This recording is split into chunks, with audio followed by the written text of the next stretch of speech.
Time now for Eye on Africa. Coming up in the programme, the UN sounds the alarm bell over illicit capital flight out of Africa. A loss, it says, is costing the continent tens of billions of dollars every year. Mali's new Prime Minister sworn in, part of a transitional government tasked with steering the country towards elections and civilian rule, and in the wake of the military coup that ousted the president in August. And reproductive rights in the spotlight for International Safe Abortion Day this Monday. We'll be reporting on the struggles some women face in the DRC.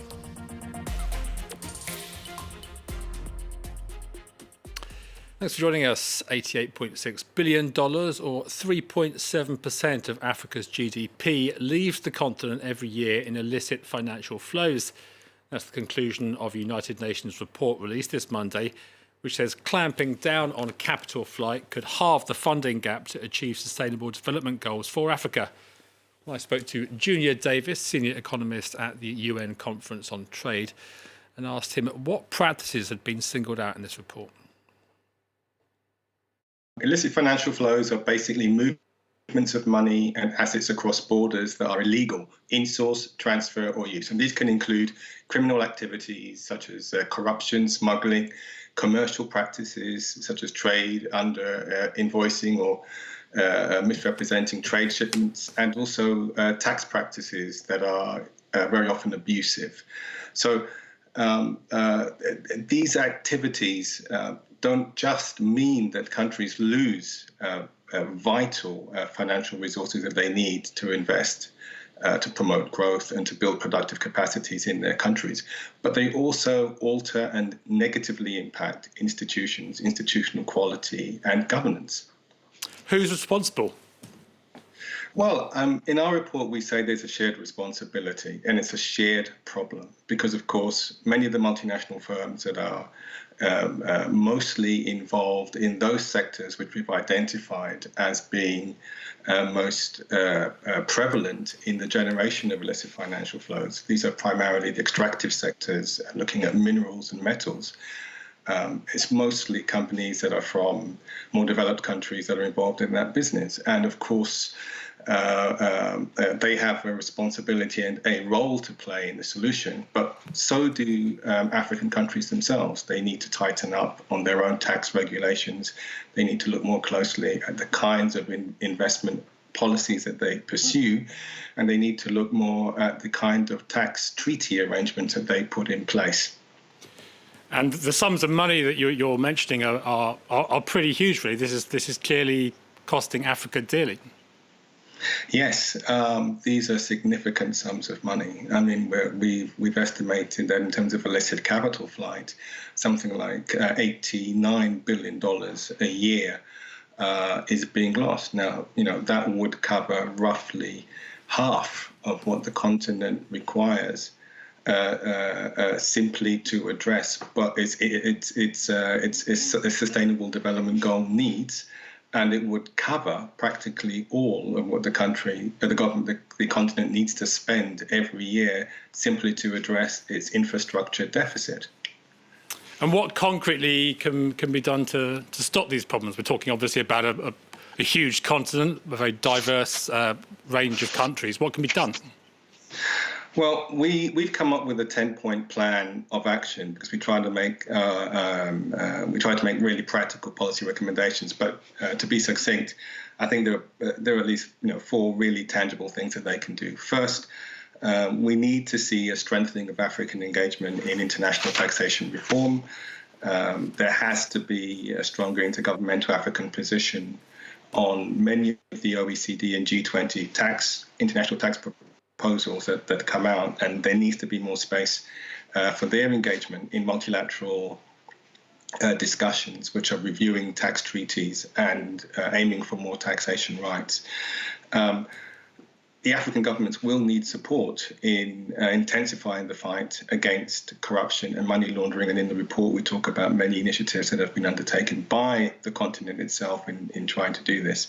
There has to be much more investment in data infrastructure and transparency because there's a lack of this data, and that means it's harder to track and monitor particularly through value chains, the extent of the problem that's been generated. And finally, we must protect and support civil society organizations, whistleblowers and investigative journalists who help bring to light many of these issues. And in that regard, I think it's very important that African countries look together with the more developed countries about how they can devote more resources to the recovery of stolen assets. Dr. Junior Davis talking to us a little earlier. Zimbabwe now, where some pupils have been returning to school for the first time since March's coronavirus lockdown. The government says adequate safety precautions are in place as it aims for all classes to be back by November. But unions are demanding that the return is accompanied by a wage increase for poorly paid teachers, some of whom have been refusing to return to the classroom until that demand is met. Mali has a new Prime Minister. 64-year-old Mokhtar Ouane is a former foreign minister who's also represented the country at the UN and served as a diplomatic advisor to regional bloc ECOWAS. He was sworn in by transitional President Bando on Sunday and is set to help steer the country towards elections in 18 months' time. Mali's been under regional and international pressure to install a civilian government since the military junta deposed President Ibrahim Boubacar Keïta in August. Nicolas Jamin has more. Mokhtar Ouane is Mali's new Prime Minister. The 64-year-old diplomat will try to solve the country's serious political crisis following last month's coup. Regional bloc ECOWAS had said it wanted a civilian Prime Minister. Malian expert Ibrahim Maïga analysed the transition's decision to pick Mokhtar Ouane. C'est un choix de bon sens et un choix de raison parce que vous avez à la tête du pays un chef d'État qui reste tout de même un ancien militaire, donc avec la rigueur mais surtout la froideur qu'on lui connaît, un vice-président militaire qui n'a pas assimilé tous les codes de la diplomatie, encore moins de la politique. Donc il fallait rajouter à ces deux personnes une troisième en mesure de parler avec l'environnement régional, mais aussi avec la communauté internationale. Mokhtar Ouane represented Mali at the UN between 1995 and 2002. He was foreign minister between 2004 and 2011. Ouane studied in Dakar and Paris. The task that lies ahead is immense. He has to prepare a new constitution. He has to reform the political institutions and the school system. Mokhtar Ouane has got to organize the presidential election and restore security. And he only has 18 months to do all of this. ECOWAS has yet to lift its economic sanctions because it says some points remain unclear.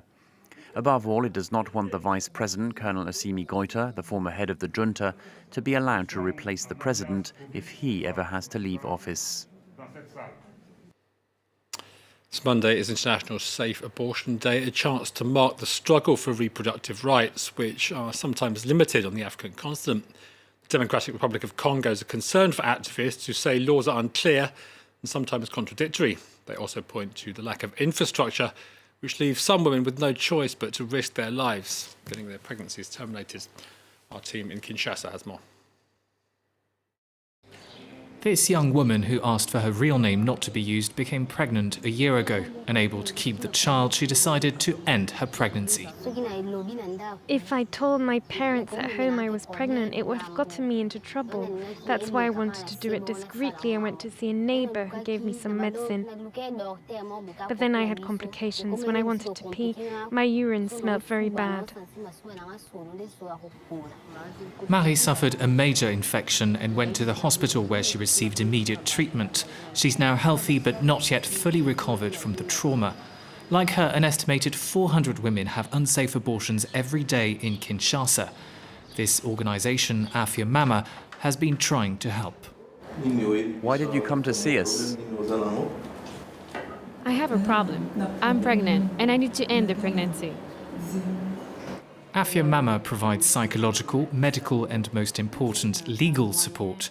The DRC has signed and ratified the Maputo Protocol, which allows women to terminate a pregnancy in the case of rape or if it threatens their health. But the Congolese Penal Code continues to prohibit abortions. The fact that the law is inconsistent means that the state is not investing in the required infrastructure. There are no trained doctors, there is no information. So it really is an obstacle course for women who want to get an abortion. To facilitate access to reproductive rights, several MPs are now calling for an overhaul of Congolese legislation. Our goal is to raise awareness because there are many people who don't understand the point in legalizing abortion. If we don't change the law, we'll pay the price, whether it is through additional deaths or through increased costs from looking after these unwanted children. Revisions to the Congolese Penal Code are expected to be debated during this ongoing parliamentary session. Clement Bolloré reporting there. Finally, Algerian lawyers have been staging a sit-in outside an appeals court in the capital Algiers. Comes in the wake of the arrests of several hundred protesters and the sentencing of journalists in recent weeks. Algeria last year saw a new government ushered in after weeks of demonstrations, but critics say it was a change in name only, as France 24's Fraser Jackson reports.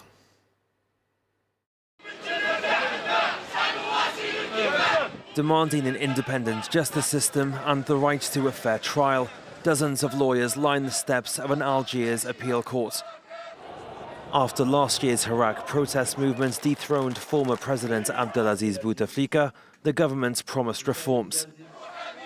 But for these lawyers, scores of arbitrary arrests in recent months show that little has changed. كانوا الناس يعتقدوا باللي النظام سيتغير برحيل بوتفليقة، لكن بوتفليقة رحل وبعض الأوجه نتاع النظام تاعو، ولكن النظام مازال مستمر في نفس الممارسات الإقصائية، التعدي على الحريات، منع الحريات. The wave of anti-government protests that swept the country last year proved enough to end the 20-year reign of Bouteflika, but many of the men who filled his cabinet have remained in place, although several were tried on corruption charges. The current president, Abdelmajid Tebboune, served as prime minister under the former president and has promised a reform of the country's constitution. Under the new laws, more power would be given to parliament and the head of state authority would be reduced, with mandates limited to 2 terms. A referendum on that draft constitution is set for November 1st, but for protesters it doesn't go far enough. Hundreds of arbitrary arrests of demonstrators and the recent jailing of several journalists who covered the movement have signalled that deeper reforms are needed. Many lawyers have announced a 7-day strike, and the Union of Algerian Bars is set to discuss the situation on Monday. That's it for Hour in Africa. You're watching France 24.